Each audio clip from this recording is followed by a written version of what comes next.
today's math lesson, we're going to evaluate a function by plugging in an expression. To do this, you're going to replace the variable in the original function with the given expression. To do a good job of this, you may really need to take a moment to review your substitution rules and your order of operations. You're going to have to walk through these problems really carefully and slowly.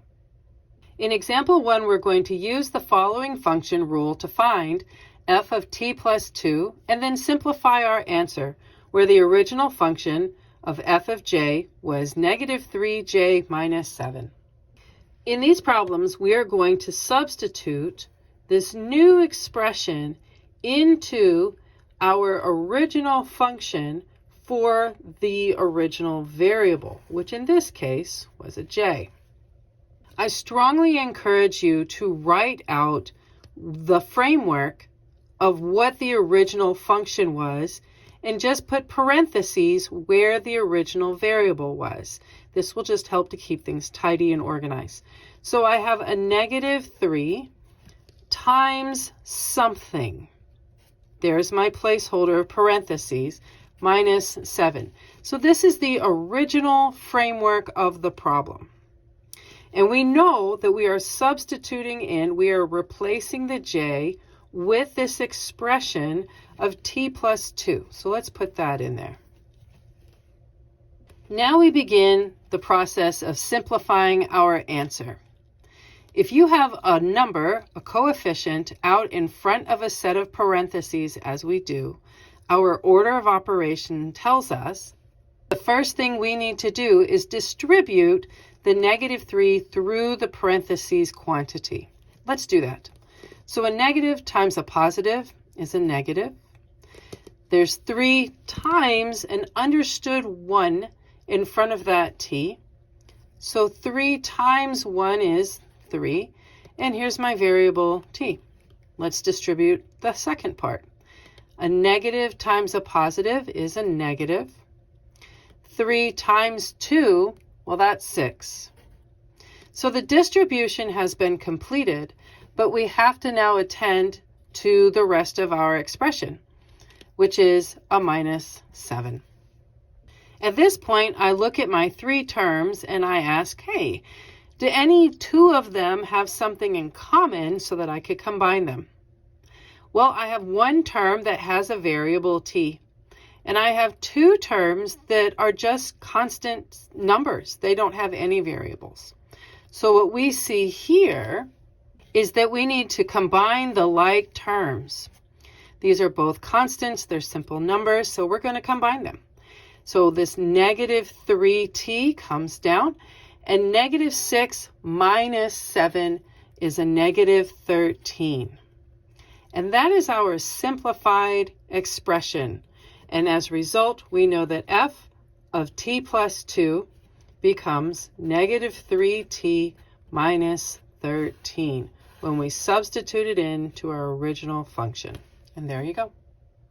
In example 2, we're going to use the following function rule to find g of negative 5q and then simplify our answer, where the original function was g of y is equal to 3y. Having been told that we are going to replace the variable from our original function with a negative 5q, we remember that a variable, a letter, and a coefficient, a number, side by side with nothing between them, they are multiplying. So let's start by writing our framework from the original function. So the original framework was 3 times something. And you might say, okay, what thing was that something? Ah, yes, it was this negative 5q. So let's multiply that. I know that we have to multiply instead of subtract because my original term, my original function, there was nothing between the y and the 3. So therefore, I know these will also multiply to make a negative 15q. And being that there is nothing else in the original framework of this function, we are able to conclude that our most simplified answer for g of negative 5q is equal to negative 15q when we substitute into the original function. And there you go. In our third example, we're going to use the following function rule to find h of 2b and then simplify our answer, where h of m was m minus 7. To get started, we recognize that this 2b is what is going to be going into the original function to replace the m. So let's write our framework. This m does not have a number attached to it that's literally in front of it. There's no parentheses around it. So this m is not multiplying to anything. But we are going to put parentheses there as a placeholder as we set up our framework, so we know where we're going to be putting new values, new expressions. So I have something minus 7. And you say, what thing? This thing, 2b. So 2b minus 7. Okay. So we know that these parentheses are not doing anything special in this particular problem because there is not a number in front of the m. So there's nothing to multiply. There's not an exponent. So they have served their purpose as just a placeholder, and truthfully, we no longer need them. And we don't need to combine. We cannot combine 2b minus 7 to be anything other than what it is right now, because the 7 does not have a b. It does not have a variable. So I can't combine them unless they both had the same variable. So as the case would be, h of m equaling m minus 7, where m is replaced to become 2b, is just 2b minus 7. Nothing more, nothing less. And there you go. In example 4, we're going to use the following function rule to find f of negative 8d and then simplify our answer, where the original function f of n was equal to 8n minus 5. This time we are instructed to replace the variable in the original function with a negative 8d. So let's go and look at our original function.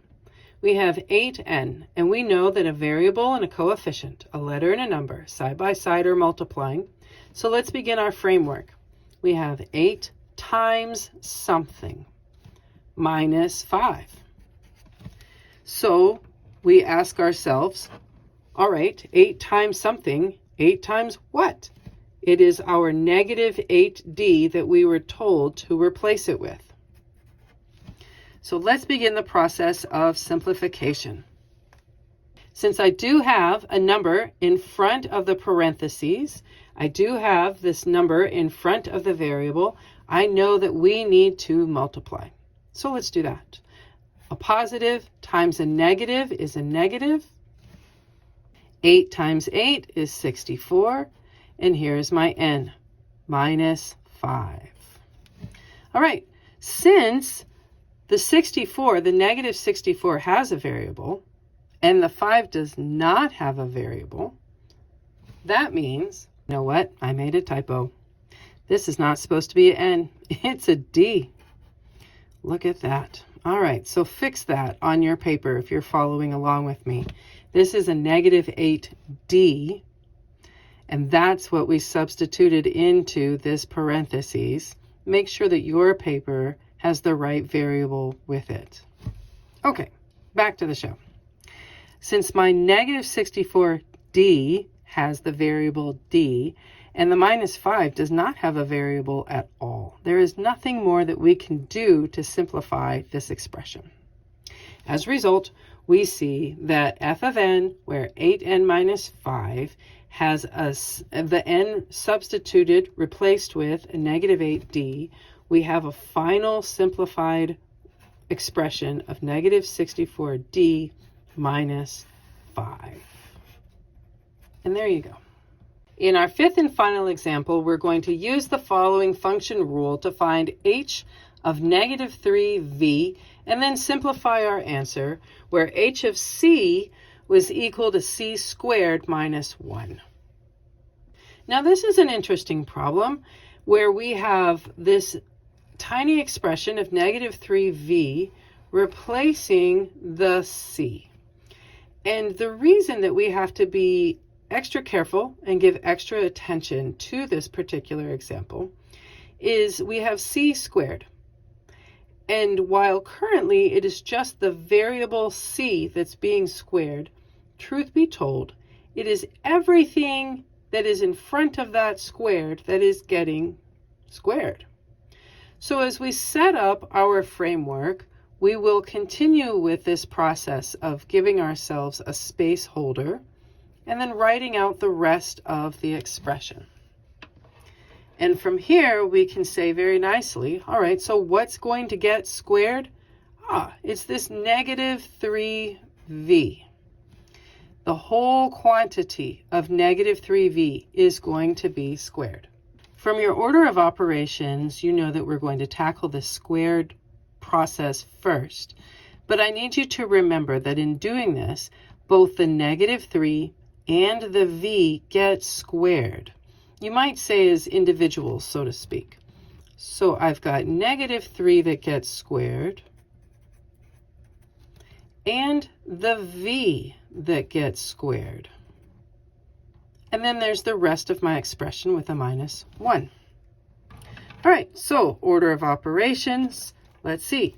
Negative 3 squared is negative 3 times negative 3, which is positive 9. V squared is just v squared. And then to finish off this little expression, we have a minus 1. So if you're not confident with your squaring of negative values, make sure you use those parentheses. And then you can definitely use a calculator to help check your work. But understand that remember that a negative times a negative is a positive. So negative 3 squared is negative 3 times negative 3, which is a positive 9. Since my 1 does not have a v squared, I cannot combine any more like terms. I don't have any more to combine. And as a result, h of negative 3v that was substituted into c squared minus 1 for the c becomes 9v squared minus 1. And there you go.